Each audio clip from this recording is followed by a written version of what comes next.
시청자 여러분 그동안에 편하셨습니까? 드디어 이제 우리가 기다리던 19장에 들어갑니다. 성도들의 찬양입니다. 참 이 땅에 사는 성도들의 참 유일한 소망이 있다면 참 우리 주님이 오시는 것입니다. 그래야만 우리가 정말 이제는 눈물도 없고 고통도 없는 그러한 삶을 살기 때문입니다. 이 세상에서는 이 성도들이 핍박을 당합니다. 바로 원수 마귀가 잠깐 동안 통치하는 이곳이기 때문에 정사와 권세와 어둠의 주관자들이 계속해서 하나님의 자녀들을 괴롭히는 이러한 이 땅이기 때문에 우리 주님이 오시지 않으면 한시도 우리는 평강을 누릴 수가 없습니다. 그러나 우리 내적인 평강을 누리죠. 그러나 실질적으로 환경까지도 하늘과 땅이 이제는 정말 성도들만이 의만이 교하는 이런 때를 우리가 바라보게 되어 있죠. 저는 사람을 만날 때마다 그렇습니다.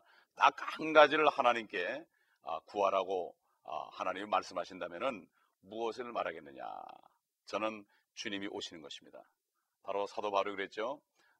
주님이 임하시는 것을 간절히 고대하는 자에게 의의 면류관을 준다고 그러십니다. 결국 주님의 뜻대로 사는 사람들은 주님이 오시는 것만을 기대하고 살게 되는 것입니다. 거듭난 성도들은 이미 하나님의 나라를 봤기 때문에, 영적으로 봤기 때문에 이 땅에는 정함이 없는 것입니다. 히브리서 11장 봐도 옛날 성도들은 이 세상이 살만한 곳이 무엇됐다고 그랬습니다. 그러므로 그들은 핍박을 피해서 토굴 속에 거하고 참 바위 속에 거하고 염소 가죽 털을 뒤집어 쓰고 옷을 만들어 입고 다니면서도 그들은 기쁨으로 주님을 찬양한 것을 우리가 알 수가 있습니다. 19장은 이제 환란의 마지막 부분이 나오고 이제 주님의 재림하는 장면이 나오고 또 아마겟돈 전쟁이 다시 한번 거기 나오게 되는데 이미 16장과 11장과 14장에서 이미 우리가 그것을 봤죠. 19장에 또 한 번 나오는데 이거는 연속되는 것이 아니라 4번 보여주는 것입니다. 약간 다른 면을 4번 보여주는 거죠. 마치 지난번에 말씀드린 것처럼 복음서도 동일한 복음서인데 마태, 마가, 누가, 요한 이렇게 4사람이 약간 다른 각도에서 왕이신 예수님, 그 다음에 일꾼인 예수님, 그 다음에 인자의 예수님, 하나님이신 예수님 이렇게 4가지 측면에서 복음서를 4번 기록한 것처럼 마찬가지로 환란도 이 주님의 재림도 4번 기록된다는 것을 우리가 알 수가 있습니다. 우리가 먼저 이 19장을 공부하기 전에 우리가 구약으로 좀 돌아가서 우리의 눈을 좀 넓히도록 하겠습니다. 우리 주님이 그랬죠. 요한복음 5장 39절에 너희가 성경을 상고해봐라. 너희가 성경에서 영생을 얻는 줄 아는데 이 성경은 나에 관하여 증거한 것이라고 그러십니다. 그러면 그 당시 예수 그리스도가 이 땅에 육신으로 계실 때에 성경은 바로 구약이죠. 모세 5경을 포함해서 선지서들과 시편, 바로 이 세 부분으로 나눌 수 있는데 구약 성경밖에 존재하지 않았죠. 그러므로 구약 성경이 바로 모두가 그리스도에 관해 증거한 것이다. 그런 그리스도에 관해 증거한 것 중에 초림이 있고 재림이 있습니다. 그렇기 때문에 우리는 그걸 구분을 해서 모든 것이 다 예수 그리스도에 관한 것이라는 것을 알 수가 있습니다. 그러므로 우리가 여기서 다 요한계시록을 공부하는 시간이니까 구약 성경을 다 공부할 수 없지만 여러분에게 찾아볼 수 있도록 눈을 열어드리는 시간을 갖기를 원합니다. 그래서 구약에 나와 있는 바로 예수 그리스도의 재림에 관한 말씀들이 어떻게 나와 있는가 이런 것을 좀 보도록 하겠는데, 사실 하나님의 시간표, 하나님의 달력에서는 예수 그리스도가 이 땅에 죽으러 오신 그 초림보다도 결국 19장에 이제 심판하러 오시는 이 마지막 사건, 재림하시는 이 사건을 더 초점을 맞춥니다. 왜 그렇습니까? 결국 그 예수 그리스도 초림에서 피를 흘림으로 구속을 이루기 위해서 십자가에 순환을 당한 것은 우리 죄인들에게는 아주 뜻깊은 일입니다. 뜻깊은 일입니다. 그러나 가장 놀라운 일은, 그것보다 놀라운 일은 그분이 이제는 심판주로 오셔서 하늘과 땅을 통일하는 이 만왕의 왕, 만주의 주로 오시는 그 영광 받으시는 주님이 하나님의 달력에서는 더 큰 것입니다. 우리는 우리 죄인의 입장에서 우리만 위할 뿐만 아니라 하나님의 입장도 생각해 줘야 됩니다. 하나님의 독생자가 이 땅에 오셔가지고 무참히 침뱉음을 당하고 모욕을 당하고 채찍에 맞고 피가 낭자해서 벌레처럼 죽으시고 부활하셨죠. 우리에게 너무나 중요합니다. 그것이 없었다면 우리는 소망이 없습니다.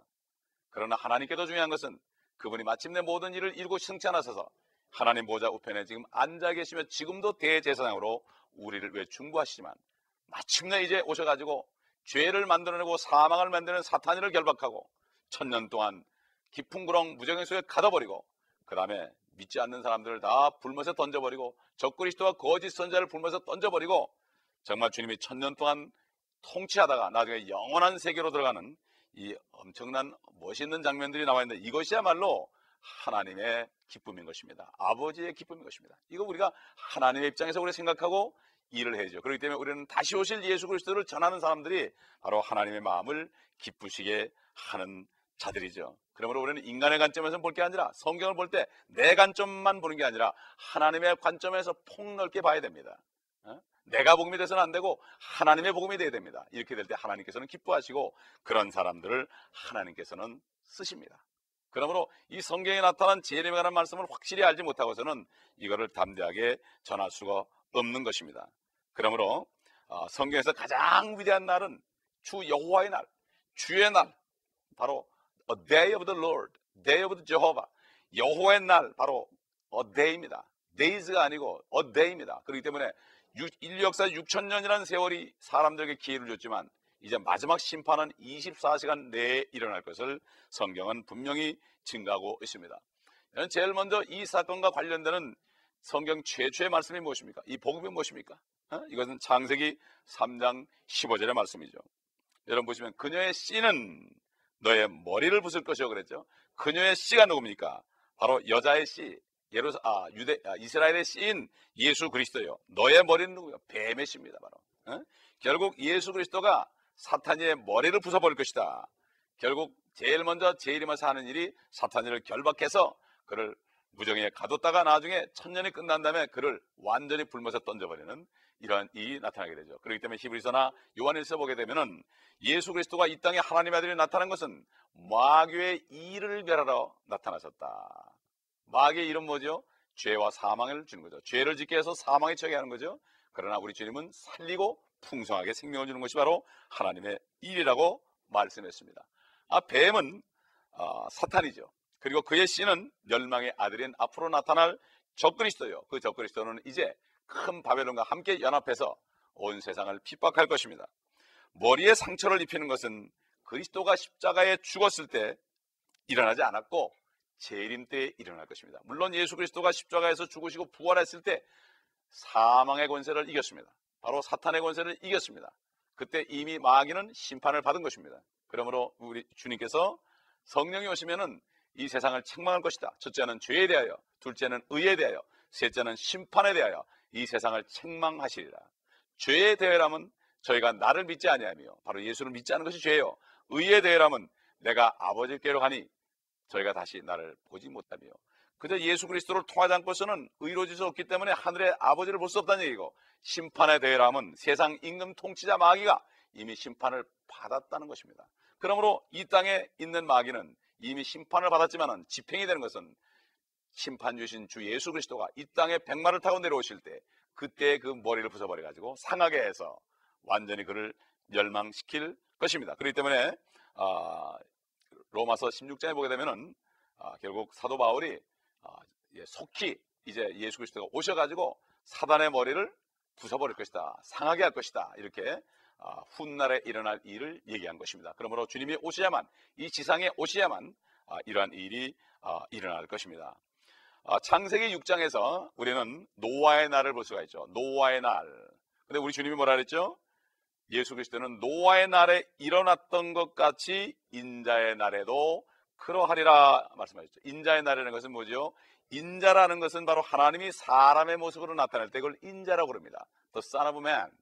이 The Son이라는 것이 대문자죠. 그러나 에스겔서에 보면 에스겔에게 인자야 인자야 이렇게 할 때는 The Son of Man은 소문자 Son of Man입니다. 그러므로 대문자 Son of Man은 하나님이 사람의 모습으로 나타나는 거죠. 초림했을 때도 사람의 모습으로 나타났고 재림할 때도 올라가신 그대로 오신다고 그랬으니까 사람의 모습으로 나타나신다. 그러나 더 영광스러운 모습이겠죠. 그래서 인자의 날이다. 이건 바로 예수 그리스도가 지상 재림하는 것을 얘기하는 것입니다. 누가복음 17장 26절에 자세하게 나와 있는 것을 볼 수가 있죠. 또 창세기 19장에 보게 되면 롯의 날이 나타나죠. 롯의 날. 롯, 옛날 소돔의 날이죠. 소돔이 멸망할 때 롯의 날. 인자가 나타나는 날과 또 비교되어 있습니다. 롯의 날 같이 사람들이 먹고 마시고 사고 팔고 그래. 그 다음에 이렇게 집을 짓고 헌다고 그랬습니다. 요즘에 그런 일이 얼마나 많이 일어납니까? 이건 누가복음 17장 28절로 30절에 보면 주님이 직접 말씀하셨죠.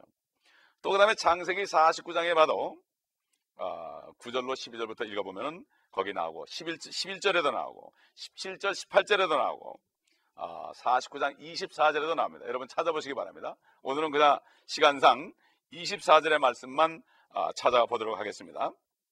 창세기 49장 24절 보게 되면 요셉의 활이 더욱 강하고 그의 손의 팔이 야곱의 능하신 하나님의 손을 통해 강해졌으니 거기서 목자 곧 이스라엘의 돌이 나오더라. 이 돌이란 것은 이스라엘의 돌은 바로 뭡니까? 이것은 바로 예수 그리스도를 상징하죠. 예수 그리스도가 내려오는 것을 상징하죠. 르므갓네살에 보는 신상을 친 것이 바로 돌입니다. 그리고 돌을 신상에 쳤을 때 신상은 겨가 돼 날아가 버리고 그 신상을 친 돌이 온 세상에 가득했다. 예수 그리스도와 그리스도인들 이제 앞으로 세상에 충만할 것입니다. 의인들만 충만할 것입니다. 그렇기 때문에 이것은 다니엘의 신상을 친 돌이죠. 이스라엘의 돌입니다. 그러므로 옛날 창세기에 보게 되면 요셉은 예수 그리스도의 모형이요, 야곱은 이스라엘을 대표합니다. 그러므로 흉년이 7년 동안 졌을 때 거기서 야곱이 요셉이 지금 두 번째 왕이 된, 두 번째 통치자가 된 그러한 에집트에 와가지고 이 애굽에 와서 결국 구원을 받고 모든 식량을 공급받는 것을 우리가 봅니다. 이것은 앞으로 7년 환란 때 요셉의 모형인 바로 요셉 같은 주님이 나타나셔가지고 거기서 목자가 나온다고 그랬죠. 그래가지고 결국은 야곱의 자손 이스라엘 민족을 구원하고 그 다음에 참 믿는 자들을 다시 구원하는 환란 시대에 구원받는 사람들을 구원하는 이러한 일이 다시 있을 것을 거기에 이야기해주고 있는 것입니다. 그러면 우리가 참고적으로 여러분 조금 화면을 보시면서 적으실 분은 적으셔야 됩니다. 구약에서 그리스도의 재림을 나타내는 구절들 몇 가지를 제가 알려드리겠습니다. 거의 대부분이지만은 몇 가지만 알려드릴 테니까 참고로 하시기 바랍니다. 첫째, 출애굽기 4장서 10장까지는 소위 그 출애굽할 때 바로 왕이 말을 듣지 않을 때 10가지 재앙을 내렸죠. 이것이 바로 주님의 재림 때, 바로 재림 직전에 환란 때 일어난 재앙들입니다. 이것이 바로 이거 예표죠, 모형입니다. 그 다음에 출애굽기 15장 1절로 19절, 바로 이것은 홍해에 몰살하는 바로의 군대들이 나오죠. 이건 앞으로 마찬가지로 적그리스도의 군대들이 완전히 아마겟돈에서 멸망할 것을 미리 보여주는 것이요. 모세는 바로 예수 그리스도 구원자를 상징하는 것입니다. 그리고 레위기 26장부터 1절로 12절 보게 되면은 이제 주님이 오셔가 재림하셔가지고 천년왕국 때 일어난 일들, 그 축복들이 쭉 나와 있습니다. 여러분 읽어보시기 바랍니다. 그리고 민수기 21장과 24장에 쭉 봐도 예수 그리스도의 재림에 관한 말씀들이 쭉 나게 되죠. 특별히 15절로 19절, 22절, 23절 여기를 보시게 되면은 여러분이 분명히 이것을 볼 수 있습니다. 그리고 신명기 27장 28절에 나오는 그 말씀을 지키는 자들은 축복을 받고 율법을 지키지 않는 사람들은 저주를 받는 그 장면에서도 결국 환란 때에 하나님을 믿지 않는 사람들, 계명을 지키지 않는 사람들 받을 저주들이 거기에 미리 아주 자세하게 나와 있는 것을 볼 수 있고, 여호수아서에 봐도 여호수아는 바로 예수 그리스도 같은 이름 아닙니까? 여호수아는 바로 예수 그리스도의 모형이죠. 특별히 그 6장에 가보게 되면은 그 여리고성이 몰락하는 것은 바로 앞으로 참 난공불락의 여리고성이 몰락하는 것은 큰 바벨론이 지금 볼 때는 전혀 망하지 않을 것 같지만 하루아침에 망하는 것처럼 이게 바로 여호수아 같은 예수 그리스도가 오시게 되면은 그 큰 바벨론, 여리고 같은 큰 바벨론이 하루아침에 무너진 것을 미리 보여준 것이요. 사사기 5장에 봐도 그 드보라와 바라기 한 노래를 보게 되면 그 예언시가 나옵니다. 거기에 바로 예수 그리스도의 재림의 장면이 거기 나와 있고, 사사기 7장에 봐도 이것은 아마겟돈 전쟁과 재림이 거기 그 안에 상징적으로 나와 있습니다. 욥기 전체는 42장입니다. 42장인데 42장은 바로 욥이 이스라엘이 고난받는 모형입니다. 그래서 7년 환란 가운데 적그리스도가 이제 완전히 마각을 드러내는 후 3년 만에 이스라엘 민족들이 받을 극심한 혹독한 환란을 거기 얘기하는 것이요. 42장을 42개로 치면은 3년 반이고 이것은 바로 7년 환란의 반인 3년 반을 의미하는 것입니다. 그 외에도 구약에 보게 되면 예수 그리스도의 재림과 심판과 천년왕국에 대해서 사무엘 상하를 보셔도 거기에 보면 블레셋 사람들, 필리스타인들과 싸우는 장면도 많이 나오고, 그 다음에 룻기에도 나오고 타작마당에 나오죠. 시편에도 무수하게 나옵니다. 셀라 셀라 셀라 하는 것은 바로 여호와여 일어나소서 우리가 고통 중에 있나이다 하는 그 부르짖음입니다. 셀라 셀라 하는 것은 이사야서에 봐도 이 말씀이 많이 나오고, 예레미야에도 많이 나오고, 또 예레미야 애가에도 나오고, 에셀서에도 나오고 다니엘서, 요엘서, 스가랴서, 호세아서, 또 마태복음 24장에도 보면은 주님이 큰 환란이 있을 것을 얘기했고, 마가복음 13장, 누가복음 21장, 17장, 또 요한복음 14장 반 정도가 예수 그리스도의 재림에 관한 말씀들이 다 나와 있는 것입니다. 눈이 열리게 되면은 이것이 보여지는 것이죠. 여러분, 눈이 띄어지길 바랍니다. 그러면 사도 바울은 에베소 교회 성도들을 위해 기도할 때, 그들을 위해서 항상 기도할 때 저들에게 계시와 지혜와 계시의 영을 달라고 그랬습니다. 그리고 지성의 눈을 밝히사 하늘에 간직한, 하나님이 간직한 그 풍성한 유업의 풍성함이 무엇인지 알게 해달라고 그랬습니다. 눈이 있어도 보지 못하고 귀가 있어도 듣지 못하는 귀가 되지 마시고, 말씀을 읽을 때 겸손하게 무릎 꿇음으로 성령의 기름 부음을 통해 성령이 직접 가르쳐주는 이 말씀을 들을 때 여러분은 깨달을 수 있습니다. 성령의 기름 부음이 가르칩니다. 목사도 가르칠 수 없습니다. 성령의 기름 부음이 있을 때 난 놓고 기억자 모르는 사람도 말씀을 들음으로 깨달을 수 있습니다. 이것이 바로 하나님의 말씀이요, 이것은 하나님의 지혜지 인간의 지혜도 아니고 세상의 지혜도 아니고 통치자의 지혜도 아닙니다. 세상의 PhD의 지혜도 아닙니다. 이거는 겸손하게 마음을 다 비고 겸손하게 나는 아무것도 모른다고 주님 앞에 나오는 사람에게만 가르쳐주는 영적인 말씀입니다. 내가 너에게 이른 모든 말이 영이요 생명이라고 주님은 말씀한 것을 우리가 기억해야 될 것입니다. 우리가 쉽게 말해서 그리스도의 재림을 뺀다면 다시 우리가 예수 믿고 거듭나는 거, 구원받는 거, 속죄받는 거, 기도하는 거, 또 교회에 관한 거, 침례나 세례 받는 거, 이런 것은 다 기초입니다. 너희가 기초만 공부하는 거는 사도 바울이 이제는 전만 먹지 말고 좀 장성한 단단한 음식을 먹고 이제는 장성해야 되는데, 이 기본 교리, 내 구원만 이것만 누리고 있구나. 이제는 내가 구원받았으면 앞으로 오실 예수 그리스도를 담대하게 증거함으로 말미암아, 이제는 그분의 오심을 증거함으로 말미암아 소망이 없고 어려움가 있는 사람들에게 소망을 줘야 될 텐데, 결국 모든 것이 내 중심이고 내 사업 중심이고 내 교회 건물이고 내 교회 숫자고 이렇게 하니까 아직 어린아이다 이것입니다. 그는 직분이 목사든지 초신자든지 상관이 없습니다. 그러나 어린아이일지라도 이 예수 그리스도의 재림의 이 복음을 알고 이것을 전하는 사람은 유아일지라도 그는 장성한 그리스도인인 것입니다. 주님 보시기에. 여러분은 어떻습니까? 이제 자다가 깰 때가 되었습니다. 죽은 자들부터 일어날 때가 되었습니다. 이제 일어나야 됩니다. 그렇지 않으면 주님을 영광스럽게 만나지 못할 것입니다. 우리가 첫 번째로 배워야 할 것은 예수 그리스도의 재림과 그분이 오셔서 1000년 동안 통치한 것을 알아야 됩니다. 그래야만 이 땅에 70년 80년 고생한 것이 아무것도 아니죠. 예수님이 그랬죠. 나와 복음을 해서 이 세상에 집이나 형제나 자매나 아들이나 딸이나 그 다음에 형제나 자매나 전토를 벌인 자는 현세에서 100배를 받고 핍박을 겸하여 받을 것이지만 오는 세상에서, 내세죠? 내세가 뭡니까? 오는 세상에서 the world to come, 오는 세상이 있습니다. 우리가 하늘에 올라가서 영원히 살기 전에 이 땅에서 내가 고생한 만큼, 디모데후서 2장 12절에 그와 함께 참으면 다스린다고 그랬죠. 그리스도와 함께 다스리고 그리스도와 함께 공동 상속자가 된다는 것입니다. 이것을 모르고서는 우리가 이 땅에서 이 세상의 것을 우리가 정말 뒤로 하고 하늘의 것을 바라는 그러한 진정한 그리스도의 믿음이 있을 수 없죠. 땅에 속한 믿음이요, 무속적인 믿음이요, 이 썩어질 물질 때문에 울고 웃는 여기에서 벗어날지 모르는 어린애 같은 신앙에 머무를 수밖에 없는 것입니다. 그럼 우리가 19장 우리가 몇 절을 오늘 공부하고 끝나도록 하죠. 19장 1절을 보겠습니다. 이 일들 후에 내가 들으니 하늘에서 많은 사람의 큰 음성이 있어 말하기를 할렐루야, 구원과 영광과 존귀와 권세가 주 우리 하나님께 있도다. 이는 그분의 심판이 참되고 의롭기 때문이며 또 그분께서 그녀의 음행으로 땅을 타락케 한 그 큰 창녀를 심판하셔서 그의 종들의 피를 그녀의 손에서 갚아주셨기 때문이라고 하더라. 얼마나 멋진 말입니까? 이것은 분명히 이루어질 겁니다. 하나님의 빛이 있으라고 그럴 때 빛이 있었습니다. 하나님의 말씀은 분명히 이루어집니다.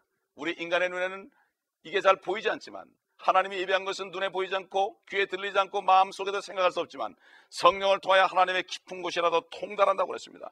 그러므로 예수 그리스도가 재림하고 천년왕국에 오게 되고 그 다음에 이스라엘이 회복되고 되고 적그리스도와 그의 신부교회인 로마 교회가 다 멸망하는 이 모든 것을 우리가 종합적으로 알지 못한다면 우리는 이 세상에서 기쁨의 삶을 살 수가 없습니다. 하나님의 뜻은 항상 기뻐하라, 쉬지 말고 기도하라, 범사에 감사하라. 이것이 우리 주 예수 그리스도 안에서 너희를 향한 하나님의 뜻이니라. 아무리 세상이 어렵고 힘들지라도 바로 기뻐할 수 있는 이유, 기도할 수 있는 이유, 감사할 수 있는 이유는 예수 그리스도가 오셔서 모든 것을 회복하시고 눈물을 씻어주시고 모든 것을 완전히 회복시키시며 이제는 그리스도의 신부로 만들어주는 이 일을 바라보는 사람만이 이 땅에서 멋진 삶을 살 수가 있고 남자답게 살 수가 있는 것입니다. 그러므로 이게 할렐루야 하는 이 히브리어 두 낱말이 복합된 것은 너희는 주를 찬양하라 할렐루야, 주님을 찬양하라, 이런 뜻 아니겠습니까? 이것은 바로 하늘의 언어가 히브리어임을 우리가 가르칠 수 있고, 사도행전 26장 14절에도 주님께서 사도바 사울을 부를 때 사울아 사울아 이렇게 부를 때 뭐라 했습니까? 히브리 말로 바울에게 말씀했다고 그랬습니다. 네가 가시채로 네가 차는 것이 너에게 고통스럽다. 너는 쓸데없이 고통스럽게 하지만 이제는 회개하라고 주님이 친히 나타났을 때 바로 히브리어로 그렇게 말씀했다고 사도행전 26장 14절에 말씀하고 있는 것을 볼 수가 있습니다. 우리 요한계시록 19장 3절 보겠습니다. 또 그들이 다시 말하기를 할렐루야라고 하니 그녀의 연기가 영원 무궁토록 올라가더라. 그녀의 연기가 영원 무궁토록 올라간다. 지금 당시 사치스럽게 살고 굉장히 권세가 있는 것 같고 거기에 반대되면 언제 쥐도 새로보게 죽을 수도 있고 무섭고 위협을 주는 존재고 앞으로 이제 환난 때 오게 되면 적그리스도와 함께 온 땅을 이제는 핍박하는 그런 단체지만은, 그런 성이지만은, 그러나 이제는 앞으로 영원토록 타는 연기가 올라갈 것이다. 우리는 이 말씀을 봐야 됩니다. 그러면 로마교회가 적그리스도와 사탄과 명백히 관련이 있음을 우리는 여기서 다시 한번 확인할 수 있는 것이요, 이것이 바로 주님을 찬양할 수 있는 이유인 것입니다. 요한계시록 14장 11절로 돌아가 보면 여기에 관한 말씀이 있죠. 그 고통의 연기가 영원 무궁토록 올라가리라. 그 짐승과 그의 형사에게 경배하고 그의 이름의 표를 받는 자는 누구든지 밤낮 쉼을 얻지 못하리라. 그럴 때 우리 여러분 보시게 되면은 이 짐승의 표를 받는 사람은 같이 멸망하는 거죠. 여러분 지금 성령으로 거듭나지 않았으면은, 거듭나야만 하나님의 나라를 볼 수 있다고 했습니다. 거듭나야만, 성령으로 거듭나야만 하나님의 나라에 들어갈 수 있다고 했습니다. 우리 하나님이신 예수 그리스도의 말씀입니다. 거듭나게 되면 하나님의 나라를 볼 수 있습니다. 하나님의 나라를 보면 이 땅의 것은 정말 배설물 같습니다. 배설물이라는 게 영어로 덩입니다. 우리말로 똥입니다. 그렇게 냄새나는 거라 이거죠.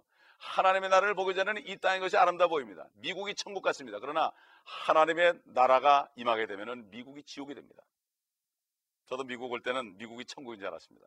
그러나 여기 와서 거듭나고 보니까 여기가 지옥이었습니다. 이것은 거듭난 자만이 알 수 있습니다. 거듭나지 않고서는 아무리 애써도 안 됩니다.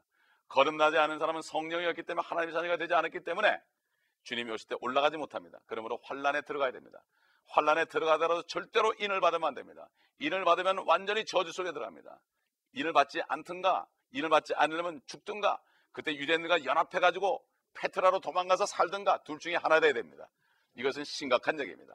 지금은 이 말씀이 여러분 귀에 들어오지 않을지라도 앞으로 이 말씀을 기억하시고 절대로 명심하시기 바랍니다.